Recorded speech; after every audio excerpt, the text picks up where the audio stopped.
Hey, it's Wednesdays with Chasey Poo. In this angle, it looks like I have very saggy boobs, but I don't. Also, today's not really Wednesday. Today's actually Tuesday, but you know me, I always have to make my videos the day before, especially because Wednesday I'm getting my drains and bandages removed.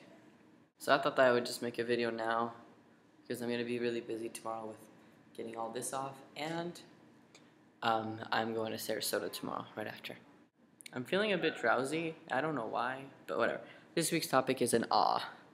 I have pains right now, so it's going to be hard, but it's how to come out, which I feel like we've talked about a lot in the past, but why not? I think the easiest way to come out is really test the waters with your, let's say, family. Show them a couple YouTube videos of some trans people and see how they react. If they react poorly, then you have to, go in a different direction. And if they react well, then you can just slide in there. I think this is how I feel.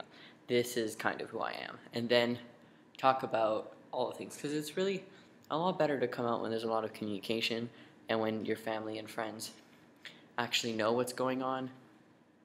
Because if they don't really know what's going on, then all their assumptions of you being a transsexual is going to come out and might negatively reflect who you actually aren't, if that makes sense. Sorry, I'm really itchy on the tape up here, and the drain's beauty, but I just think that it's important to come out. But there is one thing that I need to say. If you're not in a place where you can come out, where you'll get kicked out, where you have no money, no job, nowhere to turn to, then don't come out. And the reason I say this is because if you get kicked out and you don't have any friends, then you're going to end up on the street, and we don't want that, right? So I do have a friend. When he came out, he made sure that he had a backpack with $2,000 with food. He had 4 places lined up for him to stay, and that was it for him, right? Gidget. And then after that, he came out to his mom, and luckily for him, he did not need any of those things, which I'm really happy because, he's like my best friend, and he didn't have to leave his home, which is great. And now he's had top surgery, and it's all good. Are you pooping? But I think that those are some very good methods of coming out. A really good method that I would recommend. I'm sorry that my voice isn't normal. These bandages are on like crazy tight, and the lung expansion isn't what it used to be. Writing a letter always helps. I know that a lot of people do that.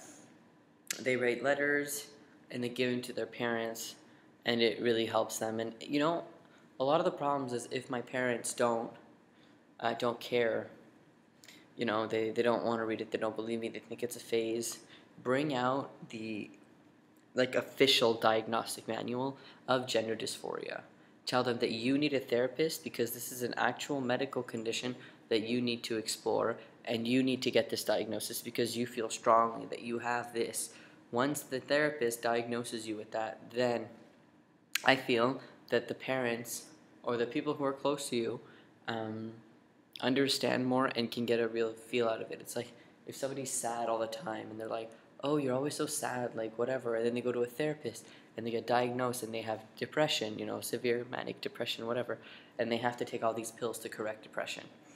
Well, the family now is really going to start to believe that, oh, this is an actual serious problem. So this is how I like to tell people to go ahead and explain to their parents. Because by explaining to their parents that this is a medical condition, that's what the book says, it's not what I'm saying right now, just whatever, that's how we do. You get diagnosed, and then you get treatment for it. And the treatment for it is hormones, is surgery, is coming out, is name changes, and all that fun stuff. So that's my best bet for you guys to let you know. I mean and I think that that's the best way to come out. It's a slow process, but if you get everything out there, then you shouldn't have a problem. And if you do, which a lot of people do, because a lot of people don't accept them, us, then you always have us online, because we're always going to be here. And that's what happened to me. I kind of came out, but I didn't really, but I always had my YouTube videos to fall back on in case my family didn't care. And I'm sorry this video isn't more entertaining. I'm feeling kind of dizzy. I'm going to go back and sit down in my recliner. I just want to show you my bandages because next time I make a video, they're not gonna be there. You're actually gonna be able to see my chest. To be completely honest though, like, I know it's all flat. It doesn't feel like surgery happened. It just feels like I'm wearing a binder. But I guess we'll find out tomorrow. Alright, have a good day.